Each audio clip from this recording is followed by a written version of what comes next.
सकी। Hi, hello family members and welcome back to my channel. It's me Agukat once again, and first of all, don't forget to subscribe.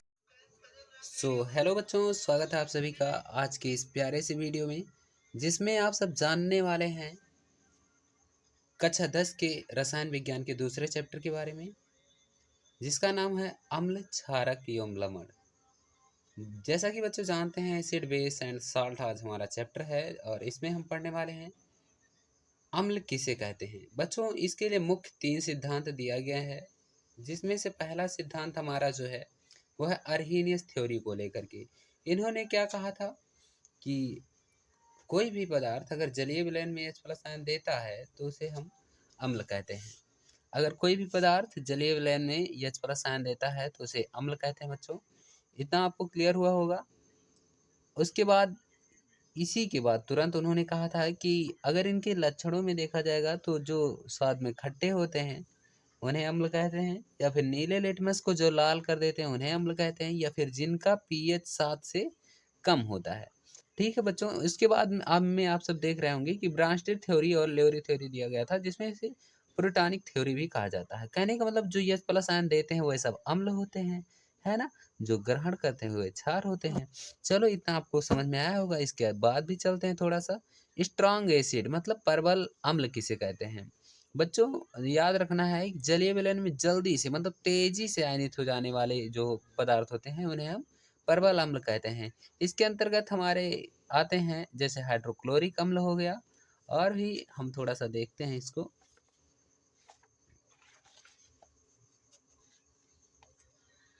जैसा कि बच्चों देख रहे होंगे, sulphuric अम्ल हो गया, और इसके बाद HNO3 हमारा हो गया नाइट्रिक अम्ल।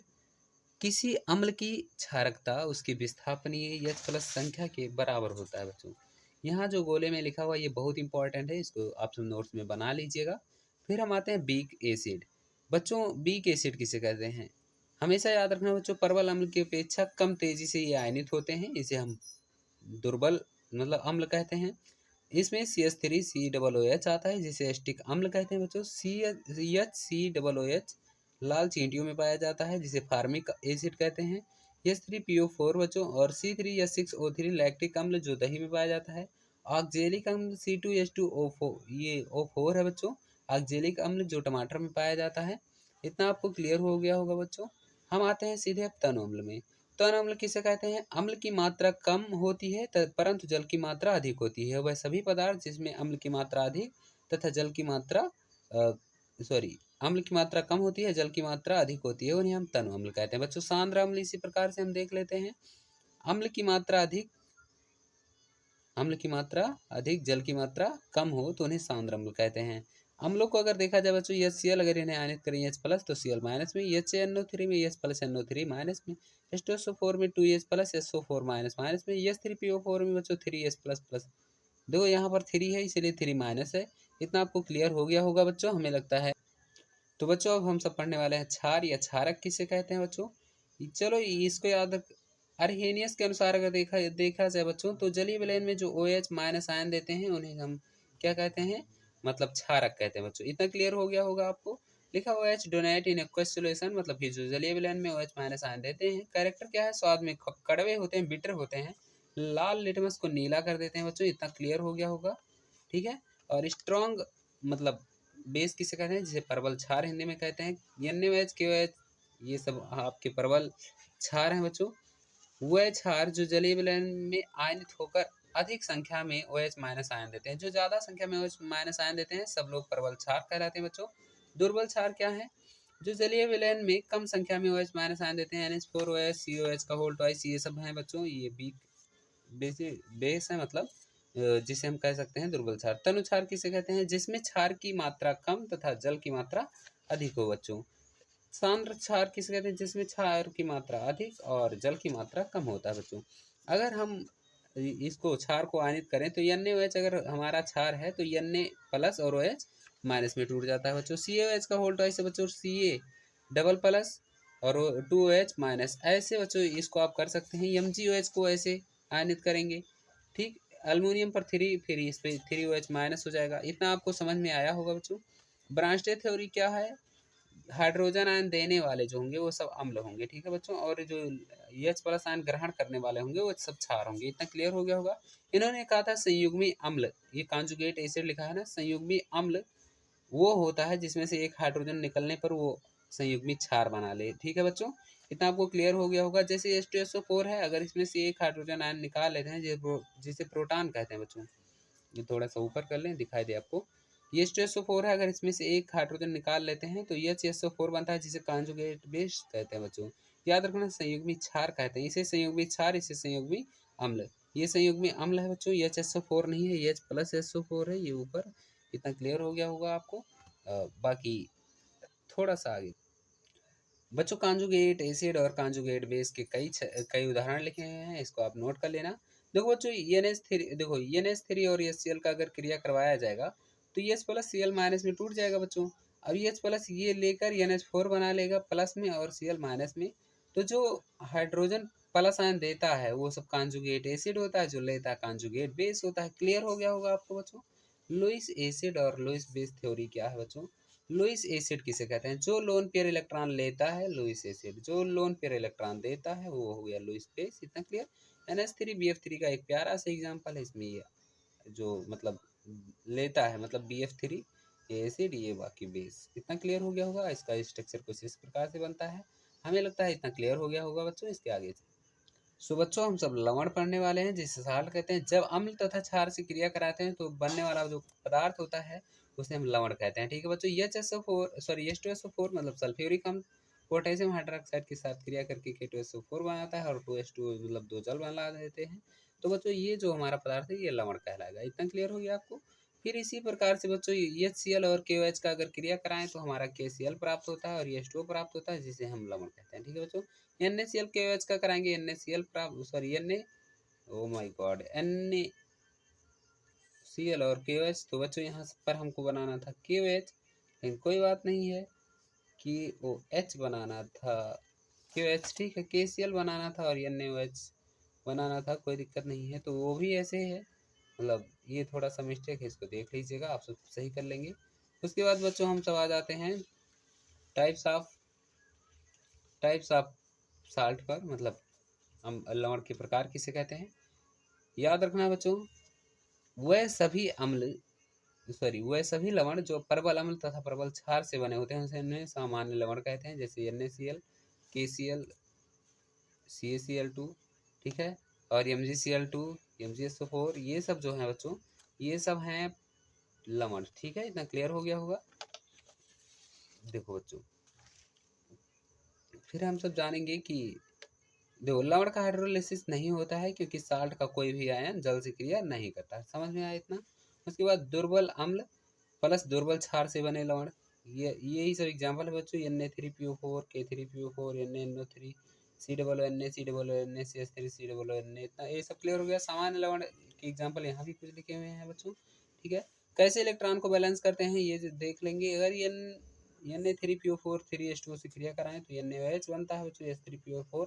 फिर इसको आयनित करेंगे Na3 को PO4 में, फिर इसको ऐसे लिख देंगे Na, और वो कट जाएगा, बाकी जो बचा अब जलीय विलयन क्षारीय होगा। ये OH मिला है क्योंकि इसीलिए हम कह रहे हैं कि क्षारीय होगा। बाकी इसमें समझते हैं बच्चों, क्षारीय लवण किसे कहते हैं? जिसमें OH माइनस उपस्थित हो, मतलब OH जिसमें उपस्थित होगा वो सब क्षारीय लवण कहलाएंगे। अब देखो बच्चों, ये लाल मतलब लिटमस पेपर और ये सब सूचक कैसे कार्य करते हैं। लाल पत्ते गोभी के रस में अगर अम्ल मिलाते हैं तो वैसे तो पत्ता गोभी वो सब पूरे विलयन का रंग बैगनी रंग हो जाएगा बच्चों, तो समझ लेना कि ये मतलब अम्ल है, ठीक है।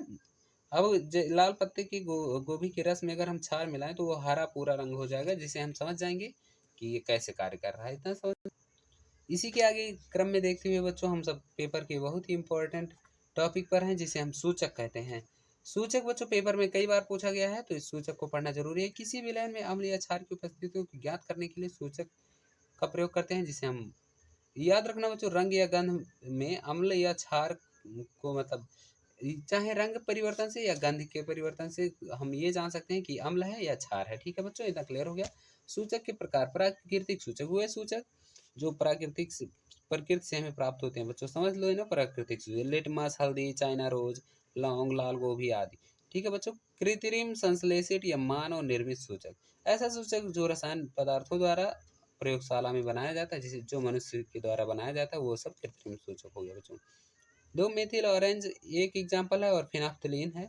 मेथिल ऑरेंज जो होता है नारंगी होता है बच्चों, अगर इसे क्षार से क्रिया कराया जाए तो नीला बनेगा, और फिनाफ्थलीन का क्षार से क्रिया कराया जाएगा तो गुलाबी होगा, जबकि फिनाफ्थलीन रंगहीन होता है बच्चों। इतना क्लियर हो गया होगा आपको। ऐसे नोट्स बनाते रहना है आपको। अम्ल व क्षारों के रासायनिक गुण बच्चों, ठीक है। अब अम्ल की धातु से क्रिया कराएंगे। अम्ल अगर धातु से क्रिया करता है तो संगत धातु के लवण बनाता है, मतलब जिस धातु से क्रिया करेगा उसी का लवण बनाएगा और H2 गैस निकल जाएगा, ठीक है। इसी प्रकार 2HCl अगर हाइड्रोक्लोरिक अम्ल का जिंक के साथ क्रिया कराया गया तो जिंक क्लोराइड बनता है और हाइड्रोजन गैस निकल जाता है। इसी प्रकार से कई उदाहरण है बच्चों, इन सबको लिख लेंगे आप, मैंने नाम लिख दिया है जिससे आपको कोई कठिनाई ना हो।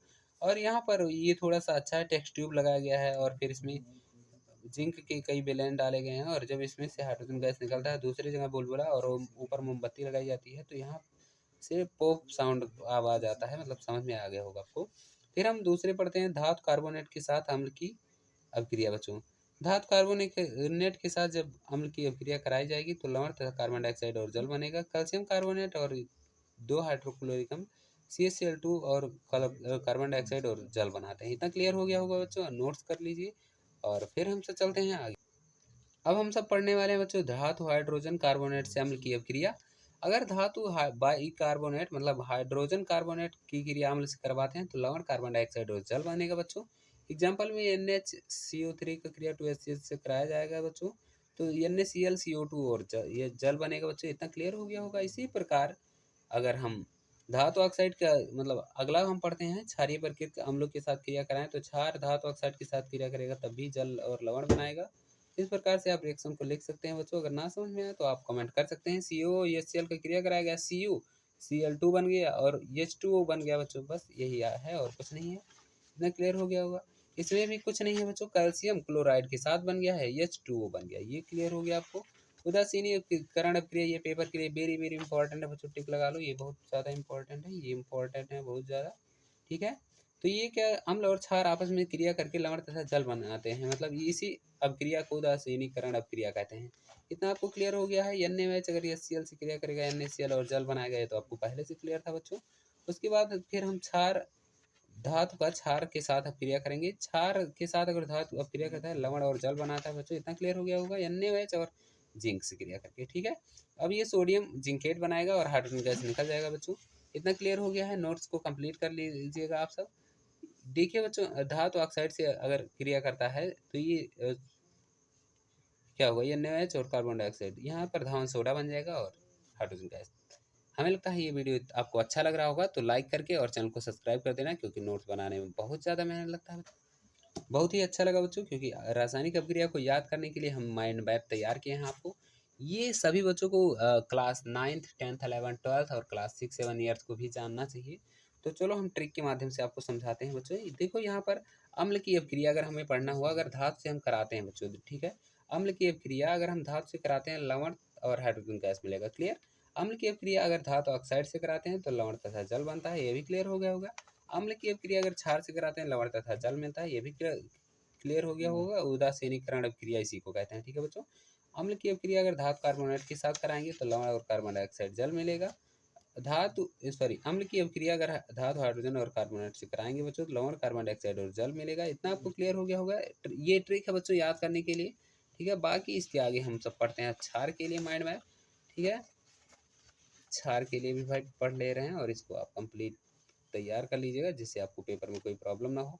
अगर धातु से क्रिया कराएंगे लवण और जल मिलेगा। अधातु ऑक्साइड से कराएंगे लवण और जल मिलेगा। अम्ल से कराएंगे लवण और जल मिलेगा। कार्बोनेट से नो रिएक्शन, धातु बाइकार्बोनेट से नो रिएक्शन। इतना आपको क्लियर हो गया होगा बच्चों। चलते हैं इसके आगे वाले। ये सब बोर्ड एग्जाम में पूछे गए बहुत ही महत्वपूर्ण चीज़ें हैं। तनुकरण किसे कहते हैं? अम्ल या क्षार को जल में मिलाने पर आयन की सांद्रता में इकाई आयतन में कमी होता है, जिसे तनुकरण कहते हैं। सीधे आप अगर कहना चाहें तो सांद्रता में कमी ही तनुकरण कहलाता है, ठीक है बच्चों। पीएच स्केल क्या है? पोटेंशियल ऑफ हाइड्रोजन इसे कहा जाता है, पावर ऑफ हाइड्रोजन भी कहते हैं। अगर आपका pH 0 से 6 है तो अम्लीय होगा कोई भी पदार्थ, अगर 7 है तो उदासीन होगा, और अगर 7 से ऊपर 14 के बीच में है तो क्षारीय होगा बच्चों। इतना आपको क्लियर हो गया होगा।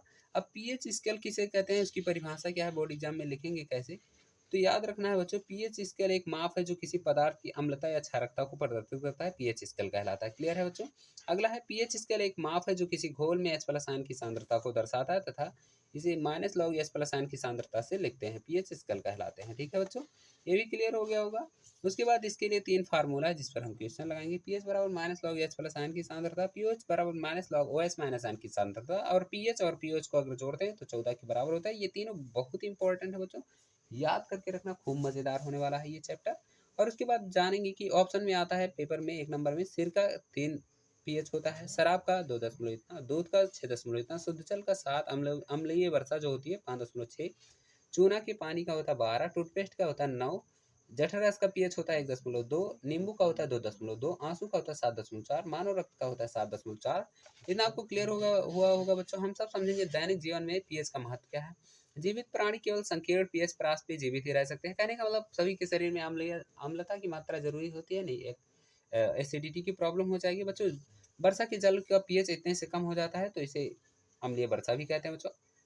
अल्प अम्लता जिसे हम हाइपो एसिडिटी कहते हैं बच्चों। अमाशय में एचसीएल की अगर कम मात्रा स्रावित होती है तो भोजन का पाचन कम होता है जिसे हाइपो एसिडिटी या अपच कहते हैं। इतना क्लियर हो गया होगा। अमाशय में अगर ये एचसीएल ज़्यादा स्रावित होगा तो पेट में जलन दर्द होगा, ठीक है। एंटासिड लेने पर ये थोड़ा आराम मिल जाएगा, इसे हम अति अम्लता कहते हैं बच्चों। दंत क्षय क्या है, मुंह में दांत की अम्लता बढ़ने पर या उसमें घटने पर दंत में क्षय उत्पन्न हो जाता है। इतना आपको क्लियर हो गया होगा बच्चों। इसके आगे हम सब, अब ये बोर्ड एग्जाम का सबसे इंपॉर्टेंट हिस्सा चलने वाला है बच्चों, विरंजक चूर्ण का उपयोग एवं उत्पादन। ठीक है, CaCO2 विरंजक चूर्ण या इसी को ब्लीचिंग पाउडर भी कहते हैं बच्चों। जब किसी वैद्युत रसायन मतलब क्लोरर क्षार प्रक्रिया में क्लोरीन और सूखे बुझे हुए चूर्ण के साथ विरंग मतलब अपक्रिया कराया जाता है तो विरंजक चूर्ण का निर्माण होता है बच्चों। CaOH का वोल्टेज अगर क्लोरीन से क्रिया कराएं तो CaOCl2 बन, देखो बच्चों CaOCl2 और H2 गए, H2O निकल गया है। ठीक है, इतना क्लियर हो गया होगा। मैं इसे कैल्शियम हाइड्रोक्साइड भी बोलते हैं। ठीक है बच्चों, ठीक, और बुझा हुआ चूना भी इसे बोल सकते हैं। ठीक, अब इसका उपयोग क्या है बच्चों, वस्त्र एवं सूती उद्योगों में अपचायक के रूप में जल को शुद्ध करने में। ठीक है, फिर बेकिंग सोडा पढ़ते हैं बच्चों। बेकिंग सोडा को आप कैसे बनाएंगे, NaCO3 इसका फार्मूला होता है बच्चों। और जब Na2CO3 को जलीय विलयन में CO2 गुजारा जाता है तो बेकिंग सोडा का निर्माण होता है। इतना आपको क्लियर हो गया होगा बच्चों। उसके बाद में Na2CO3 CO2 से क्रिया कराएगा, जल की उपस्थिति में NaCO3 बन जाएगा। क्लियर हो गया होगा। बेकिंग सोडा का उपयोग क्या है, रसोई घर में खास खस्ता के रूप में, जैसे कहने का मतलब कोई भी आप पकवान बनाते हैं तो उसमें जरूर यूज करते होंगे, ठीक, गुलगुला दूधिया इन सब में खाने को पकाने के लिए बच्चों। और फिर अग्निशामक के रूप में बेकिंग सोडा का उपयोग करते हैं बच्चों। धोने का सोडा में से धावन सोडा जिसे कहते हैं कपड़ा धुलने का मतलब कह सकते हैं Na2CO3, और 10H2 अगर वॉशिंग सोडा है। ठीक है, अब देखो बच्चों, अमोनिया का कार्बन डाइऑक्साइड सोडियम क्लोराइड और जल से क्रिया कराते हैं, NaCO3 और NH4Cl मिलता है। NaCO3 को जब कर्म करेंगे बच्चों, Na2CO3 और जल और कार्बन डाइऑक्साइड मिलेगा। उसके बाद ये हमारा बनकर तैयार, Na2CO3 को 10H2 से क्रिया कराएंगे, Na2CO3 × 10H2 बन जाएगा। इतना आपको क्लियर हो गया होगा बच्चों। उपयोग इसका क्या है, कांच साबुन एवं कांच उद्योग में बोरेक्स उत्पादन में जल की कठोरता हटाने के लिए, ये सब इसका उपयोग है बच्चों। फिर हम बहुत ही इंपॉर्टेंट टॉपिक की तरफ पढ़ रहे हैं जिसका नाम है प्लास्टर ऑफ पेरिस। ये पूरे चैप्टर का सबसे इंपॉर्टेंट है बच्चों, पेपर में कई बार नहीं हर साल पूछा जाता है। ठीक है, plaster of Paris CaSO4 × 2H2O को 100 डिग्री सेल्सियस पर गर्म करने पर प्लास्टर ऑफ पेरिस बनता है। ठीक है, CaSO4 2H2O को अगर 100 डिग्री सेल्सियस या 373 केल्विन पर गर्म करते हैं तो हमारा plaster of Paris CaSO4 half H2O plus half one sorry 1/2 मतलब H2 बनता है, 1.5 H2O बनता है। ठीक है, उपयोग क्या, मूर्ति के निर्माण में। हड्डी जब टूट जाती है बच्चों तो प्लास्टर के रूप में, दीवार को चिकना बनाने के लिए जिसे घरों में पुट्टी कहते हैं। इतना आपको क्लियर हो गया होगा। आशा करते हैं आपको वीडियो बहुत अच्छा लग रहा होगा। हम सब डायरेक्ट फार्मूले पर आते हैं बच्चों। ठीक है, चाक का फार्मूला होता है कैल्शियम कार्बोनेट। ठीक है बच्चों, सुहागा बोरेक्स Na2B4O7 10H2O, फिटकरी K2SO4 Al2SO4 का होल थ्राइस 24H2O, जिप्सम। इसी प्रकार से सभी लोग इसका स्क्रीनशॉट लेकर और आप सब लिख लोगे और याद कर डालोगे बच्चों।